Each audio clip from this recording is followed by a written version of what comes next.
বর্ষাকালে ইনডোর প্লান্টগুলোর খুব কমন একটা সমস্যা হচ্ছে ফাঙ্গাস বা ছত্রাকজনিত অসুখ বিসুখের সংক্রমণ। এটা টবের মাটিতে হতে পারে, গাছের কাণ্ডে হতে পারে, পাতায় হতে পারে, ফুলে হতে পারে, ফলে হতে পারে। খেয়াল করলে দেখবেন টবের মাটিতে প্রথমে অল্প একটু সাদা তুলোর মতো দেখা যায়। এখন আপনি যদি এটাকে পাত্তা না দেন পুরো টবে ছেয়ে যায়। আবার পাতায় যখন হয় পাতায় ব্ল্যাক স্পট হয়, পাতা ফ্যাকাশে হয়ে যায়, কেমন যেন হলুদ হলুদ ভাব হয়ে যায়, পুড়ে যাওয়ার মতো কালার হয়ে যায়। যদিও অন্যান্য কারণেও পাতার এই সমস্যাগুলো হয়, কিন্তু ফাঙ্গাসও একটা কারণ। তো আজকের ভিডিওতে আমরা জানার চেষ্টা করব বা বোঝার চেষ্টা করব যে বর্ষাকালে ইনডোর প্লান্টগুলোকে কিভাবে এই ফাঙ্গাস থেকে দূরে রাখতে পারি, নিরাপদে রাখতে পারি।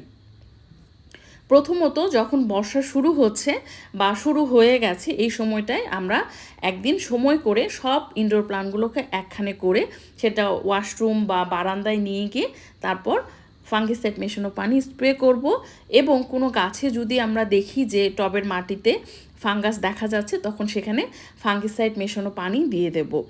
ফাঙ্গাস যদি শিকড়ে চলে যায় তখন গাছের শিকড় পচে যায়, আপনি বুঝতেও পারবেন না। গাছ হঠাৎ করে যেহেতু শিকড় পচে গেছে ঢলে পড়বে, আপনার মনে হচ্ছে আমার গাছ তো ভালোই ছিল, বাট হঠাৎ করে গাছটা নুয়ে পড়ছে, দেখবেন মারা যাবে। আবার পাতার কেমন যেন একটা বিবর্ণ কালার হয়ে যাবে, খুবই ছোপ ছোপ দাগের পরিমাণ বেড়ে যাবে। তো দুটো ক্ষেত্রেই মানে টবের মাটির ক্ষেত্রে এবং গাছের ক্ষেত্রে দুটো ক্ষেত্রেই আমরা ফাঙ্গিসাইড মেশানো পানি ব্যবহার করব। পাতায় স্প্রে করব এবং যদি প্রয়োজন মনে হয় কোনো টবের মাটিতে প্রয়োজন তখন আমরা টবের মাটিতে দিয়ে দেব। এটা বর্ষা শুরুর আগে একবার করলেই যথেষ্ট। আমি সাধারণত এই ফাঙ্গিসাইডটা ব্যবহার করি, এটা সাফ ফাঙ্গিসাইড। এটার এক্স্যাক্ট দাম আমার মনে নেই, তবে এটা বিভিন্ন পরিমাণের পাওয়া যায়। পরিমাণের উপর নির্ভর করে 80 থেকে 100 টাকা থেকে শুরু হয় আর কি। আমাদের বাংলাদেশি একটা ব্র্যান্ড আছে ম্যানস্টার, ওটাও আমি ব্যবহার করি। এখন আপাতত আমার কাছে ওটার প্যাকেটটা নেই, সেটাও এরকমই কাজ করে, মানে সাফের মতোই সেটাও ভালো কাজ করে। তো এটাও আপনি ব্যবহার করতে পারবেন। যখন আমরা টবের মাটিতে দেব তখন 1 লিটার পানির মধ্যে 3 থেকে 5 গ্রাম, আরেকটু কম দিলেও ভালো হয়, মানে কেমিক্যাল যেহেতু খুব বেশি ব্যবহার করার প্রয়োজন নেই।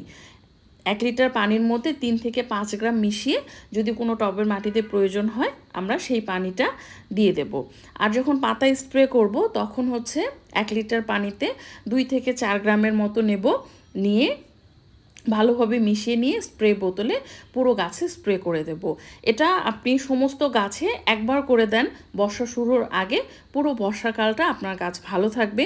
যেহেতু বর্ষাকালে টানা বৃষ্টি হলে সূর্যের দেখা পাওয়া যায় না, আর বেশি স্যাঁতস্যাঁতে যদি টবের মাটি থাকে, গাছ বেশি স্যাঁতস্যাঁতে অবস্থায় থাকে, তখনই ফাঙ্গাসের সংক্রমণ বেশি হয়।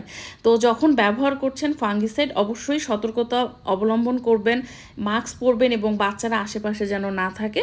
খুব ভালো হয় যে আপনি বারান্দায় একদিন সব গাছগুলোকে নিয়ে গিয়ে একসাথে স্প্রে করেন। তো ভিডিও কেমন লাগলো জানাবেন।